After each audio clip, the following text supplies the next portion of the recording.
রাজা ও দেশ জীবনের থেকেও প্রিয়, এমন স্লোগানে উত্তাল নেপালের রাজধানী কাঠমান্ডু। রাজতন্ত্র ফিরিয়ে আনার দাবিতে শুক্রবার পার্লামেন্টের সামনে জড়ো হয়ে বিক্ষোভ করেন হাজারো বাসিন্দা। তাদের হঠাতে লাঠিচার্জের পাশাপাশি জলকামান ও টিয়ার শেল নিক্ষেপ করে আইন শৃঙ্খলা বাহিনী। দুপক্ষের সংঘর্ষে রণক্ষেত্রে পরিণত হয় পুরো এলাকা। পুলিশের দাবি, নিষিদ্ধ এলাকায় ঢুকে পড়ায় কঠোর পদক্ষেপ নেন তারা। আটক করা হয় কয়েকজনকে।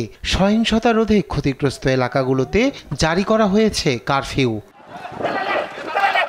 পুলিশ বলছে, বিক্ষোভের এক পর্যায়ে একটি বাড়ি ও কয়েকটি যানবাহনে আগুন দেয় বিক্ষুব্ধরা।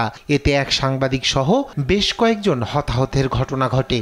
অন্যদিকে আন্দোলনকারীদের অভিযোগ, নেপালের দৃশ্যমান উন্নয়ন, ভালো চাকুরি, শান্তি ও সুশাসনের বদলে অবনতির দিকেই যাচ্ছে পরিস্থিতি। দেশের অস্তিত্ব এখন ম্লান। খুব দ্রুত একজন রাজা দরকার। তা না হলে আগামী 15 বছরের মধ্যে প্রজাতন্ত্র আমাদের দেশটিকে ধুলে মিশিয়ে দিবে। এদিকে রাজধানীর অন্য স্থানে প্রজাতান্ত্রিক ব্যবস্থা রক্ষা করতে হাজারো মানুষ জড়ো করে রাজনৈতিক দলগুলো। আর 3 বারের প্রধানমন্ত্রী পুষ্পকুমাল দাহাল প্রচণ্ড বলেন, রাজতন্ত্রে ফিরে যাবে না নেপাল।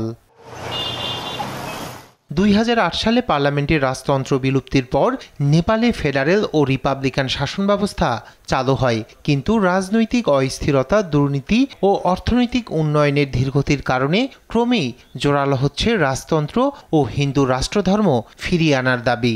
এই দাবিকে বর্তমান শাসন ব্যবস্থায় জনগণের হতাশার প্রতিফলন বলছে রাজনৈতিক বিশ্লেষকরা। রায়হান কবির শুভ্র, নিউজ ডেস্ক, দেশ টিভি।